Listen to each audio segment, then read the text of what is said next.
Hey everyone, are we finally going to marry mass production to mass customization? You're watching Techstrong Gang.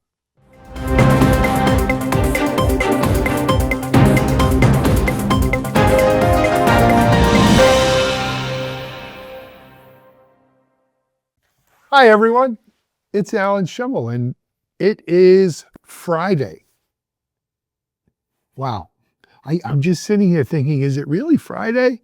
Well, truth be told, we recorded this Thursday, but I'm recording it for Friday, and this week has flown by. I don't care whether it's Thursday or Friday. It's quick. Um, anyway, hope your week has gone well and you're ready for a happy Friday with us. We've got our Friday gang assembled to talk about some interesting things. Let me get right to it and introduce you to them. It looks like he looks like he's back home. Yes, I am. You're referring to me, Yeah, right, Alan? John Swartz, Oh, okay. keeping watch over Silicon Valley from I high am atop brain. the Golden Gate Bridge, where his penthouse is. Our Silicon Valley editor, John Swartz. Hey, John, Thanks, how guys. are you? I'm good. It's rainy. It's a little dark, but yeah, it's a long week, and baseball season's here, so I'm very happy. Absolutely. Kind of like a Lex Luthor kind of hangout, right? Lex Luthor would have a place at the top of Let's the not go Golden that Gate far. Bridge. But No, no. are the Giants opening this weekend or today? They are opening in Cincinnati against the Reds. They are playing Thursday's opening day, and then they take Friday off, like half the teams in MLB. And then game two is Saturday for them. Excellent. Excellent. Go G-Men. All right. Moving on from John, we're going to go from there down to Texas. I guess there must not be any holidays nearby. I don't see any background, but it's our own Ann Ahola Ward. Hey, Ann, how are you? Hi, I'm good, thank you. Easter's not that far off. I don't decorate for all of them. Oh, okay. So, I I'm not gotcha. really like an Easter person. You may see a buddy sneak in there somewhere, but I am not gonna it's you can't chase every rainbow. No, you're right. You're right. Somewhere over the rim. You know, Wicked is out on Peacock. So we've Oh, watched it nice. 4 times in my house over the last 2 or 3 days. And yeah, over the rainbow. That's a good way of thinking about it. Anyway, moving on, Ann, it's great to have you on. He is knee deep in his, I'm surprised he doesn't have a Yankee cap on, quite frankly, already. He's our Chief Content Officer, Mike Vizard. Hey, Mike, how are you? That was yesterday, but I would say Friday I have the same series of processes in my mind. I wake up and I go, thank God it's Friday, which is closely followed by holy crap, it's Friday. Yeah, it's one of those weeks. And of course, Mike, you and I are traveling, right? We're going to London where we'll be in KubeCon next week. We'll be doing a few Techstrong Gangs live from KubeCon, well, not live. We'll record them at KubeCon and we'll be doing a few not from KubeCon. So stay tuned for that next week. Anyway, Mike, we've got some excellent topics to dive into today. You know, the first is this idea of, can we finally customize at scale to match mass production? And it's been kind of a holy grail, but we haven't really done it. And you think AI is going to make it happen? To your point, this is kind of a philosophical conversation because we have this article up on Digital CXO talking about this, and it's not a new idea, but we've been chasing it for a long time. But the article posits that with advances in 3D printing and robotics and AI, maybe we are on the cusp of being able to do this finally. But Ann, I know you've been hearing about this subject as long as we have, but what's your sense of, is any or all of this either A, feasible, or B, desirable? It's absolutely feasible. I think consumers expect customization at this point. I think they're gonna start to expect it in the medical setting, because mass production has been happening as long as I can remember my entire life, but it only fits if the product fits the person who uses it, right? So I think when it comes to medical manufacturing, personalization is going to be the key for all this custom manufacturing. And I think that there's an increased customer expectation thanks to AI, robotics, other things we're seeing. And I think in medicine, everybody's an individual. We're all special snowflakes. So custom fit medical devices and components are going to lead to better patient satisfaction. I think manufacturers the article did say, face challenges related to inflation, supply chain disruption. And I think, it has to become cost effective to start customizing. But I think if the money's there, it's obviously going to happen. And I think the article also touched upon a little bit the importance of sustainable and resilient manufacturing, because that practice will actually help us to reduce delays and keep consistent supplies. So I think that we can expect that customization is going to become common. I think that seismic shift is happening now. It's starting. And I think that consumers are going to start to expect it. If you could 3D print something and it can fit exactly what you need, why would you do anything else, Well, it's depending on the cost. But Alan, would you pay extra to design your own boat, for instance? I did.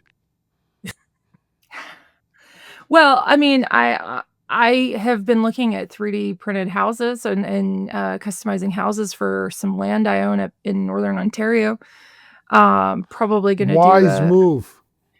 Yeah. Well, We're I going mean, there. it just makes more sense. It makes sense Absolutely. to go with a custom printed house or a custom designed house from a set of options. So I think we're going to see, you have option ABC, right? But we can customize this in these ways. I think it's going to start maybe in that way. Yeah, I think I think it starts off that you could have, I'm reminded of when I first moved to Florida 23 years ago, and we were looking at new homes, and, a company they're a nationwide company, Lennar Home Builders. If you've ever gone to look at a new home in Lennar, right, the kitchen cabinets come in this Shaker white. If you don't like the Shaker white, you can instead choose the Shaker white. But if you don't like that Shaker white, you could still pick the Shaker white, right? And we didn't buy a Lennar house as a result of that. But, the next step from that is you could do Shaker white, Shaker black, or Shaker gray. But then the next step from that is really where you get to mass customization, where I can mix my own colors. I can give you the hex numbers and pick any color I want. Now, interestingly, believe it or not, we see this in clothing or online ordering, right? Like, when I first got into the web, I never thought we'd buy clothes online, especially women. Because women like to try on clothes. And I'm not knocking anyone. They care much more about how their clothes fit than I do. I'm a slob about it. But, I never thought women would buy clothes online because you couldn't touch it, feel it, try it on. And you don't know how it's going to look. But yet, they sell plenty of women's clothes online, don't they?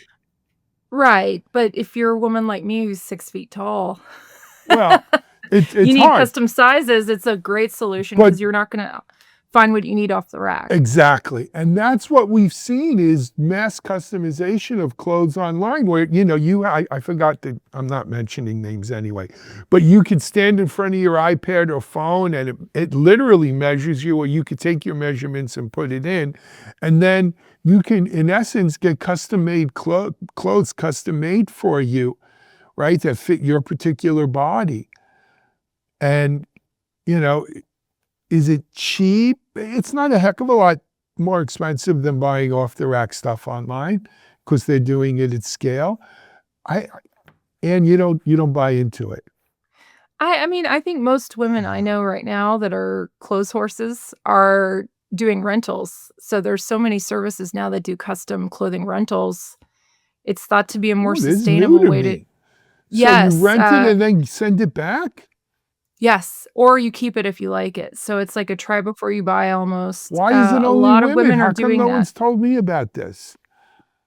I've heard of it, and then there's a whole thing about who wore it better, right? There's 10 photos of somebody wearing or people wearing the Right. Well, same you outfit. look at the review. I look at the reviews in those pictures to see, okay, is their body shape similar to mine? Are they tall? If this is a short dress, are these tall women wearing it? Or are they complaining about it? So it actually crowdsources trying things on. I think that's maybe the way of the future because it's usually a nominal fee, $100 a month, and you get so many outfits, and then you return them. And it's also thought to be more, eco-friendly because you're not wasting. And then So someone, it's and where the then what do trends are they do? going. They clean them and send them to someone else? Yes.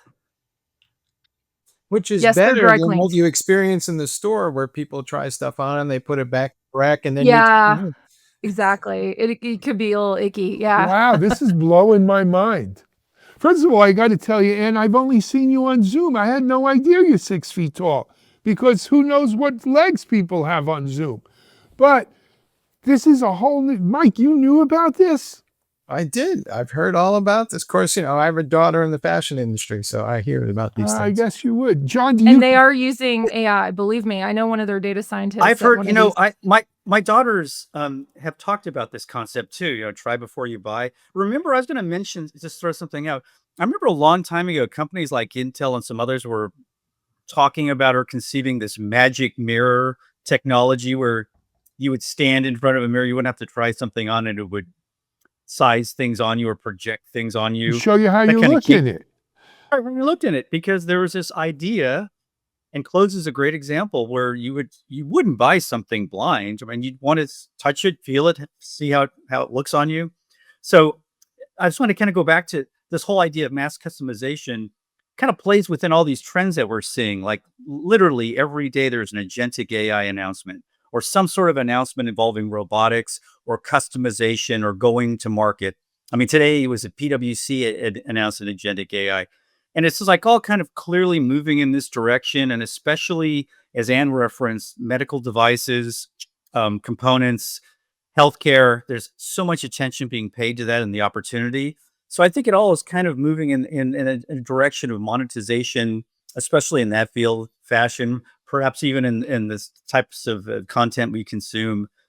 It's limitless, but again, it's also at the mercy of things like supply chain disruption. And I won't go down that road, but I think that definitely could throw a wrench into things. Well, here's where it gets really interesting in my mind is that I can do the mass customization in smaller and smaller factory units that I can put closer to the point where people are consuming things. And if that's the case, then I don't need to go manufacture all this stuff halfway around the world and ship it on a boat over here. I can make it closer to where people are. Now, there's a political aspect So to the this edge. that we're thinking about, bringing manufacturing jobs back to the U.S. And as far as I can tell, we're just going to bring robots back to the U.S. And that's the gist of it, Mike. This isn't going to bring, it'll bring jobs for people making the robots or building a factory, but it's not bringing, factory jobs are a fallacy in today's world. I don't care how many tariffs you slap on stuff, right? And factories just don't have people working lines like that anymore. They are It's robots. also becoming much more cost efficient. I'm doing this feature story on robotics, and I was talking to folks about manufacturing, and they're telling me, the experts, or at least were saying, that it's probably more cost efficient to have a robot. The parts, the machinery itself is getting cheaper and cheaper. Then we get to the point where you literally have this not like dynamic pricing, but dynamic customization or manufacturing. I mean, just to even oversimplify some ballparks. I know the Oakland A's talked about this idea of checking the inventory. Some football teams do this during in game, and to with a better understanding of what to produce or what to make in terms of food and what to sell, so they don't have a bunch of popcorn that's untouched versus hot dogs that are high demand that they run out of. And I think in a sense you could set that same criteria to a factory in terms of producing almost anything once the robotics and the AI are in sync. Are they still the Oakland A's? No, they're you know what they're called? They're called the Athletics, but that's a controversy. Locally, they're referring to them as the Sacramento A's and the Chronicle. Elsewhere, they're just calling them the Athletics or the A's. Okay.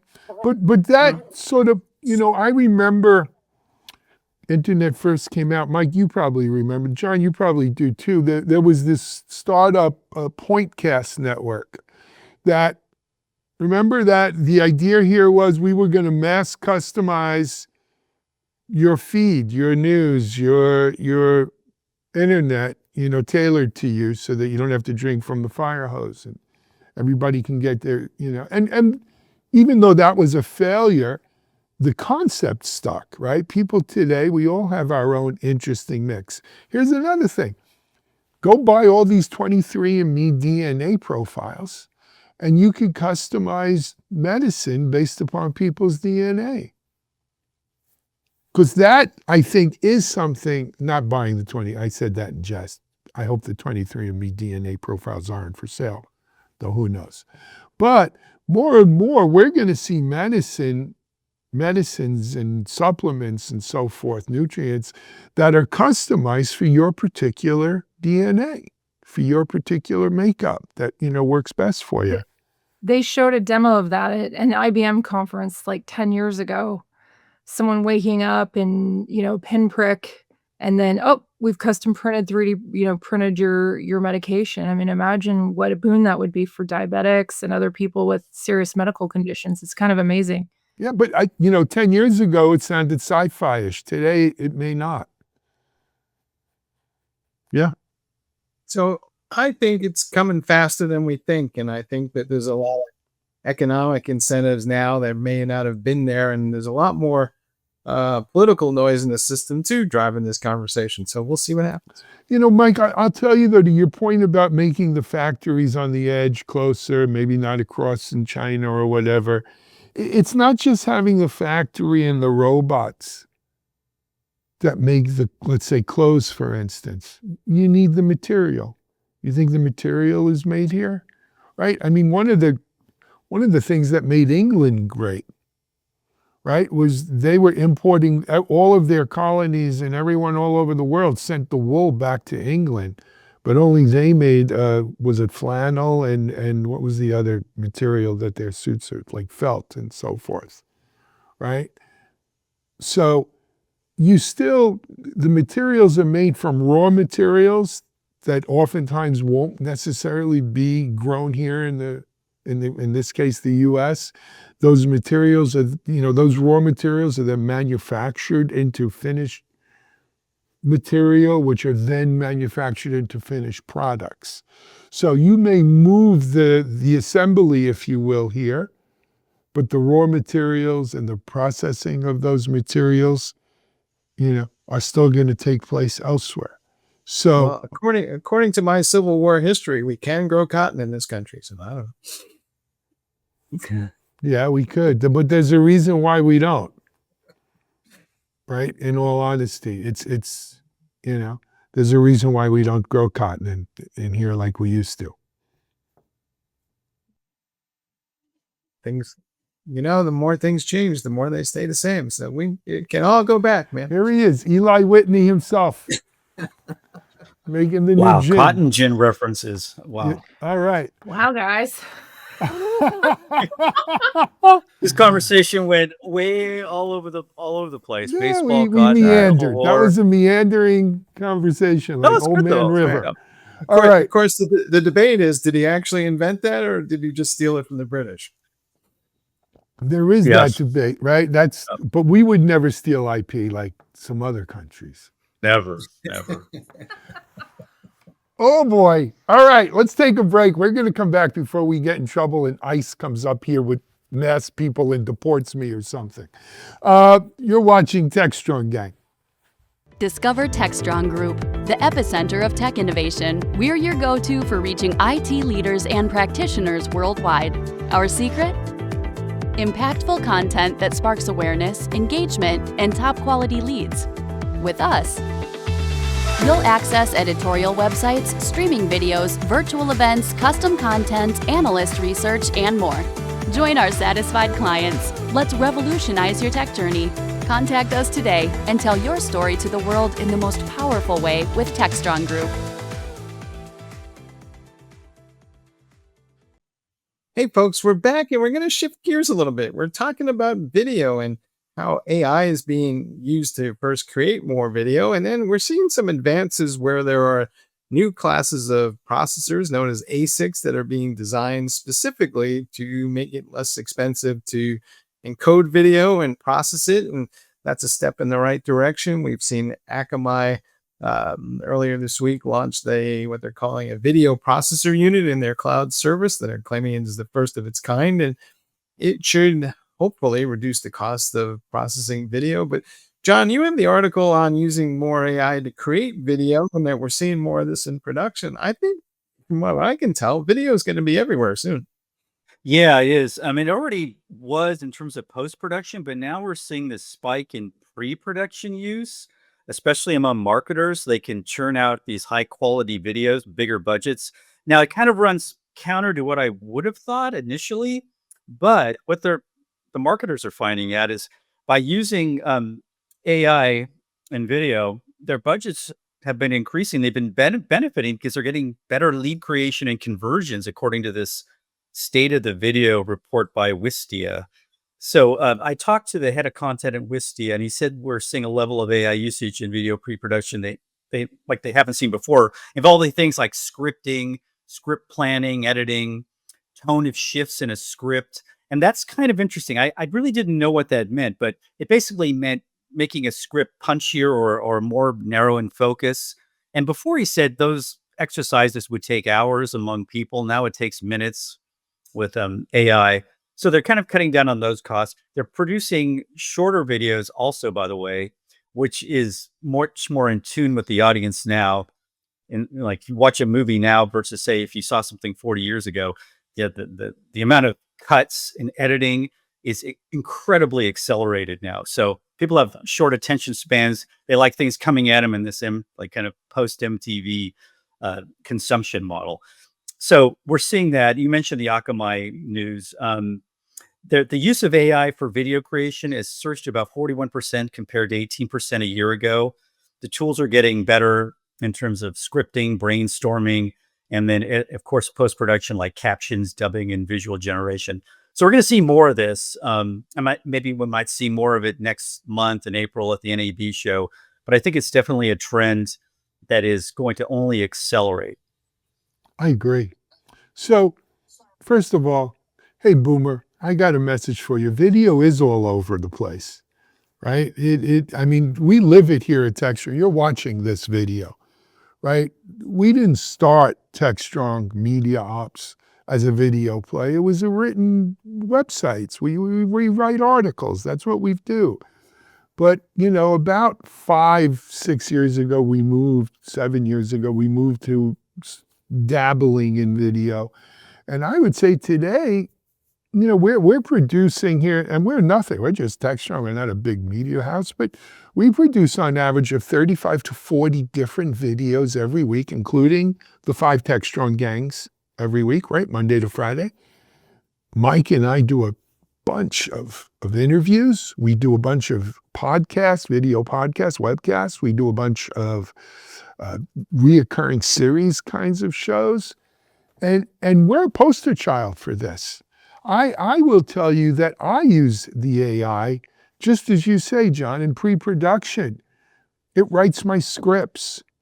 It punches up my scripts. It gives scripts. Here's 2 great examples.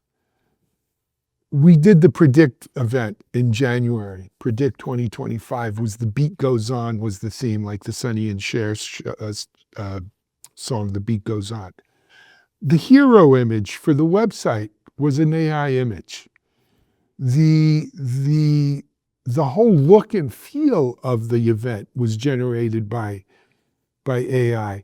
We did a Sonny and Cher, satire thing. Kim Parker, our COO, and me, on I was Sonny, she was Cher, and that script was written by AI. And I said, write this script in this, in the tone of the Sonny and Cher show, and it did it perfectly. I've got a new one coming out, Blues Brothers, for our Cloud Native event, one for the road in July. that AI again made the picture, wrote the abstract, and wrote the script for the videos we're going to use. So that's just in pre. In post, all of our videos are now being put in, and we're getting a 30-second summary, a 2-minute summary for the various social media platforms. And it works, whether it's YouTube Shorts or TikToks or LinkedIn, and it's optimized for each platform. AI just does it. It works. I think anyone who's not doing this is missing, they're going to get left behind. It's boomers, right? It's dinosaurs. This is At my agency, we're using it a lot for video. For captioning is an easy one, absolutely. and then voices. We no longer have to hire and deal with voice. Voiceover, that's dead. Yeah, I mean they were not easy to work with, a lot of them. Yeah, And a lot of the I was just going to throw it. A lot of the actors or the voice actors are being replaced. I remember doing a story about that a couple years ago. I mean, it's just so easy to replicate or simulate something that's similar, and with a script created by AI. So basically, it's all a pittance of what it used to cost and time. It's time that time, is expensive to an agency, right? We run off of time, and so it saves me time of having to go hire one, find one we've already hired, do a contract, all of that. I don't have to do that.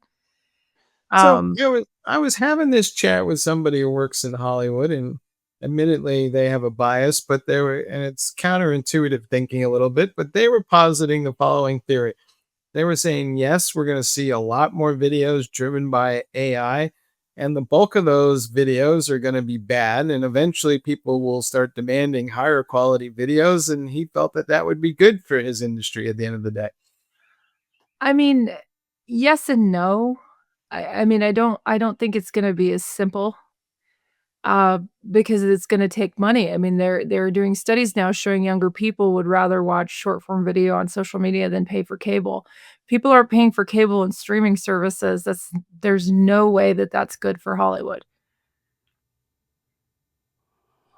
Cable is, it was interesting. Don't make fun of me, but I'm the president of our HOA. And we had a meeting this past week, and I said, hey, I'd like to solicit offers for cable, internet, and phone services. And so we wanted to do a little survey of what people in our neighborhood, in our development, what services did they use and what did they pay? Because, I mean, the only game by us is Xfinity. It's the only one that has fiber anyway. And I was shocked that the overwhelmed, like 80% of the people are actually paying Xfinity almost $300 a month for cable, internet, and home phone. Now, I haven't had a home phone after I realized the only people who ever called me on a home phone was spam, because I didn't even know what my home phone number was. We cut cable a couple of years ago too, because I streamed everything. But yet, I think maybe because I live in a bubble. I'm not sure that 20-year-olds are watching YouTube and those videos over Netflix because they want to, because frankly, my two 20-year-olds living in Brooklyn cannot afford Netflix. So therefore they don't watch Netflix, basically. Well, they both told me if their parents weren't skinflints, they would. Because my kids just say, Dad, what's the Netflix login? Right. And then, that's just it. Then they go looking for the Netflix login, and then I get an email from Netflix saying, how come you have an IP address in They Brooklyn? crack down on that. Knock it off. Yeah. I thought that they were cracking down on sharing. No, they do, but you could buy the deluxe Netflix program that allows a few more people to glom onto your account. But what Mike's, your friend in Hollywood, Mike, is on to something, because I think there will actually reach a point, maybe the generic nature of the videos that are done in marketing or whatever, what have you, they're going to probably eventually, there's going to be a percentage of the audience out there that's going to want something above and beyond. And when I think about that, I think about just the emergence of HBO, right? With all the networks that were out there just churning out the same crap year after year in terms of sitcoms or detective shows. And first segment of the audience wanted something new or something different that's distinguishable, and then that caught on and it grew to where it is today. I wondered that same phenomena probably might apply to AI produced scripts. I mean, they're gonna probably feel very generic and formulaic. No, until they'll get somebody else better as comes along. you. They'll I mean, there'll be rise to room the for occasion, right? No. They'll continue to improve as they go. But I got a question, Mike. What are you name dropping here about friends in Hollywood? He's just a director you never heard of. So, Oh, okay. I thought it was like Kevin Costner was- or someone. I don't know. I'm referring to an actual interview we did on Techstrong TV about 4 months ago. Okay, but let me though try to reground us here on this. Look, using AI for video for entertainment purposes, a la Hollywood or something like that, or to be an influencer on social media, right? That's one thing. But I think it was Ann said it in the beginning. In today's world, the 20-something, Gen Zs, whatever they are, whatever we're calling them, they communicate via video. They get their news and information via video. They socialize via video, right? It's no longer that video is just a movie or a TV show or entertainment. Video has become our basic lingua franca.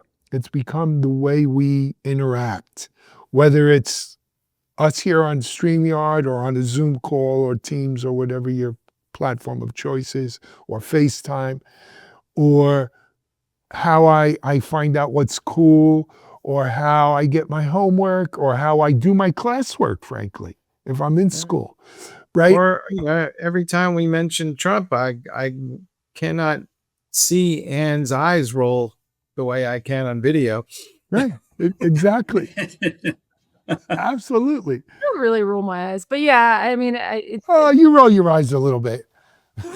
Yeah, you do, Ann. I've known you long enough. I do this, but I that's don't. a personality tick once in a while. Hey, now that we know you're 6 feet, I'm going easy here before I get in trouble. Yeah, and I lettered in a bunch of sports, so Really, very cool. But anyway, no, seriously, video it's more than entertainment is what I'm saying. It's woven into the very fabric of how we communicate. And AI is playing an ever increasing role in that. I do have one request. I sure wish somebody would come up with a cheaper way to store all this stuff. Wow. Well, to the point about the Akamai thing. So again, we live this here at Techstrong. The problem with Akamai having some custom silicon that's going to speed up my processing is I run into the next bottleneck, which is I have to upload the raw video for them to process. And that takes time. That takes time, right? Especially if I'm remote. If I'm here in studio and I got multi-gig connections, all right, it's going to take a little bit of time. But For a if I'm small on, fee, they will drop a point of presence right next to your office. I need it in the office, right? I mean, look, you know this, Mike. Our video people are all clamoring for the new Mac Studio Ultra with dual M3s and a whole bunch of, there's, I forgot how many cores and RAM and terabytes and, but these are $5,000 to $10,000 a pop, these stations. And, that's a lot of money to pay for a computer these days. It's true. The total cost of video is still pretty high. Or it just takes them a little more time to do it on a Mac Studio, on these good old M4s that are out there now and stuff like that. So, All right. I don't know if Let's the pull out Akamai those thing- Commodore 64s while we're at it. I play had Pong. one. Play Pong. My dad had one. Yeah. All right. Hey, let's take a break. We're going to come back here with more video. We've got our next block coming up on GPU protecting us from ransomware. Have we found another great use for GPU? Jensen Kim must be besides himself. You're watching Techstrong, gang. SecurityBoulevard.com is the leading resource for news, analysis, and education on challenges facing the cybersecurity industry. SecurityBoulevard.com covers all aspects of cybersecurity, including data security, DevSecOps, cloud security, application security, network security, security threats, and more. SecurityBoulevard.com has the largest selection of security content, featuring breaking news, blog posts, podcasts, and more. Visit www.securityboulevard.com to learn more. SecurityBoulevard.com, home of Security Bloggers Network. Hey folks, we're back, and as Alan alluded to, we have this story up on Security Boulevard where a researcher has taken a GPU and used it to come up with the keys necessary to decrypt ransomware. I think in this case it was the Akira one. And it kind of shows some hope for using GPUs to thwart ransomware, and maybe it's a new tool in our arsenal. And who knows, if the cost of GPUs come down, Alan, can we get to the point where maybe we just eliminate ransomware altogether? From your mouth to God's ears, Mike, but in all honesty, I think before what you've just described comes true, we'll have maybe quantum, breaking the ransomware encryption a lot cheaper and easier than the GPU will. Here's the problem, though. I've been in security a long time, guys, and this is a cat and mouse game, right? So you're telling me the cat just got a little smarter. It's not long before Jerry comes up with a new thing to be smarter than Tom, right? Because Jerry's always smarter than Tom. Do I have it right? Tom is the cat, Jerry's the mouse, right? Yeah. I always got confused, to tell you the truth. But anyway, Jerry runs a little faster than Tom does. And so, all right, so now you've got some new GPU that's going to crack my encryption. Well, I'm going to go from 256 to 512 encryption. And there you go. Now it takes you years again to break that encryption. And when you get to 512, I'll go to 1024. I think that's all you're doing. I mean, I applaud the novel use of GPUs. And as I said, Jensen must be besides himself over this. But I don't think this is going to be the end of ransomware. You just, this is an arms race. And now they just went to multi-delivery vehicles of their nuclear weapons, right? Instead of just a single. There's always a bigger boat. I might argue a more federated approach will emerge, and we'll use GPUs for the less complex encryption and quantum for the more complex stuff, because it costs money on the other side to use higher rates of encryption, and it will become a battle of economics. So I think we'll see a service in the future that will take on these ransomware issues, and it'll be, you already have GPUs, the other half will be quantum. You already have post-quantum algorithms out there that are open sourced. Really? I'm telling you, this is the cat and mouse game, man. I hate being the cat. So you want to you want to become a cyber criminal and become a mouse? Well, it's funny you say that. When I was at Still Secure, which was the first time I co-founded a real security company. Before that, I was involved in security, but I wasn't a security vendor. And I quickly found out that the best way to get people to pay for security was to have them be a victim of a breach. And I brought it up at our meeting. Maybe we should have some of the hackers not do anything malicious, but break in and say, hey, we broke in. You got problems here. Let us help you. Then I found out we'd all go to jail if we did that. So we didn't do it. And yet there's all these gray hats out there that do that, and a lot of folks resent that activity. Yeah, no, absolutely. You know what? I kind of feel that way sometimes with the bug bounty people, right? We get emails all the time. Hey, I found a bug in WordPress, or it's not even our software. And I'm like, okay, so you were trying to, you were fuzzing our site, and you're telling me about it. Thank you. But it's not even our code. I couldn't help you if I could. You got to go tell whoever, writes that code. Anyway, It is, but that's the nature of this beast. And again, I applaud the novel use of the power of the GPU, right? In brute forcing encryption. And now that it's out there, what makes you think the bad guys aren't going to use NVIDIA GPUs to break encryption on legitimate sites, not just ransomware encryption? Every action has an equal reaction. Are you suggesting we don't have control over the entire GPU supply chain and it might wind up in illicit hands through third parties? You could buy them in Singapore. That's what the Chinese do, don't they? Uh-huh. I mean, John says, I'm not saying, John gave me like a Sergeant Schultz thing over there. I know nothing. I know nothing. No, but is it conceivable though that what this this is the software programmer from Tiny Hack wrote about this? Is it conceivable though that ransomware, that there is a reduction, there's like some sort of dent made into it temporarily before there's a reaction? I mean, it could in that, and the temporary reaction drives some of the ransomware criminals away to something else, or do they just kind of linger and wait for the next attack vector? I think you got to understand the bad guy ecosystem. You know, this isn't just Boris and Natasha saying, come, let's get Squirrel, right? There are layers of the guys. The people who are actually infecting your device or organization and asking you to give them Bitcoin are not the people who wrote the ransomware. These are jobbers who are buying the ransomware from yet other people who developed the ransomware. So somewhere, you know, there's Dr. Evil, right?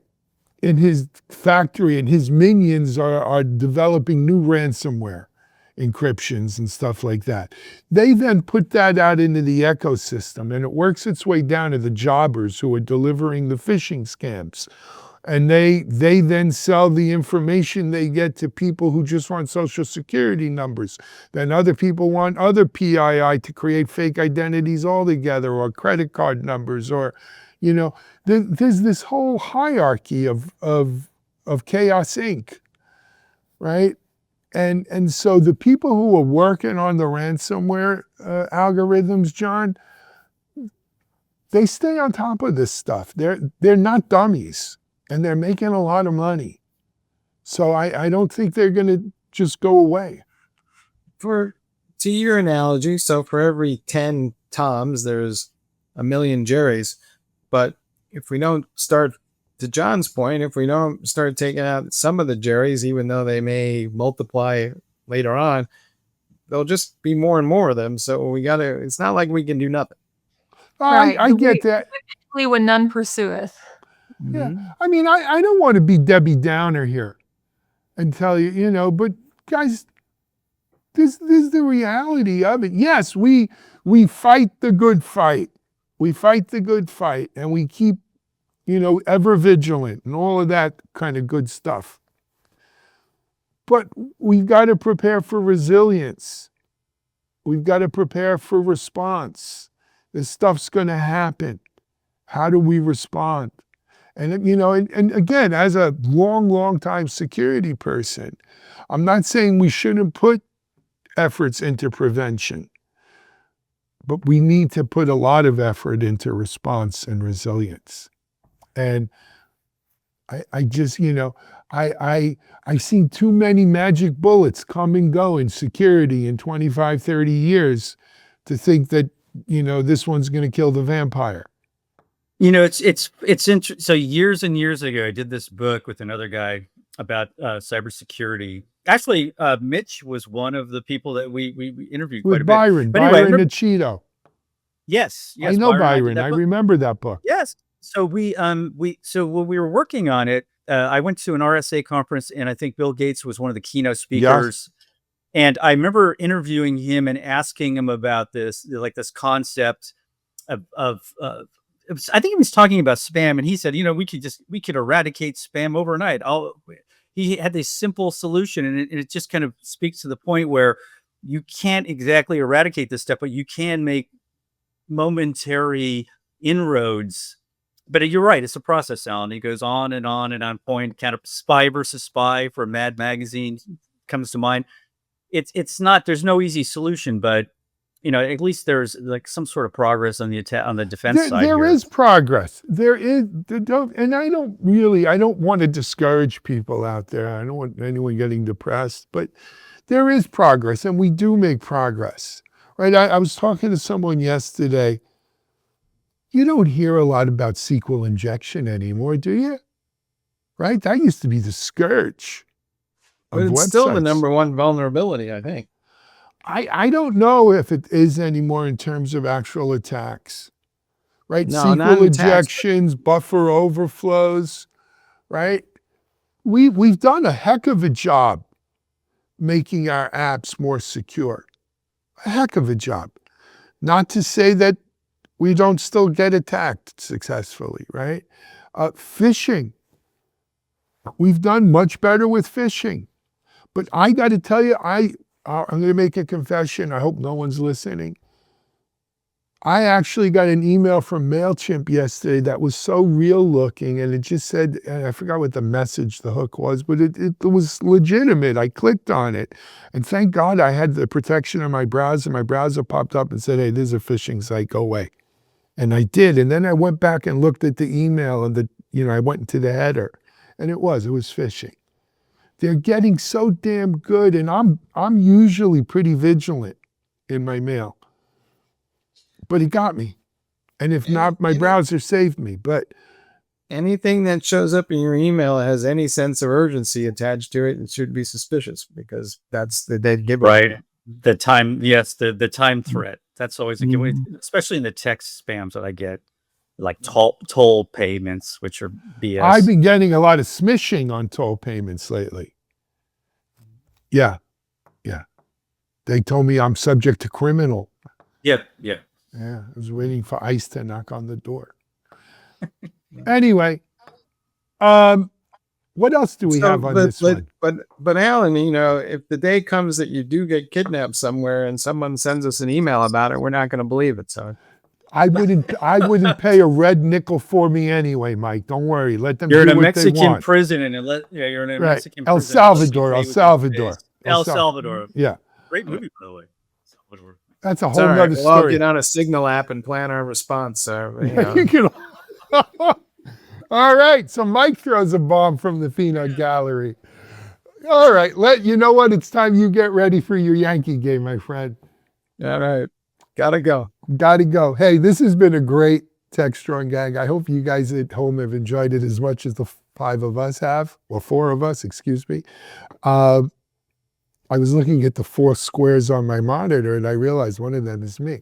So there's four of us, and have a great weekend. We've got a great Techstrong TV lineup coming up right behind this show, so watch that.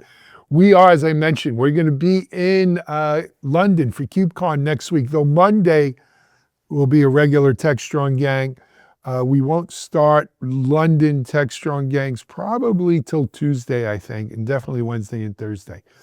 But until then, everyone, have a great weekend. Enjoy the spring is coming. Weather, I hope, for you all. Until next time, this is Alan Schimmel. We're out of here.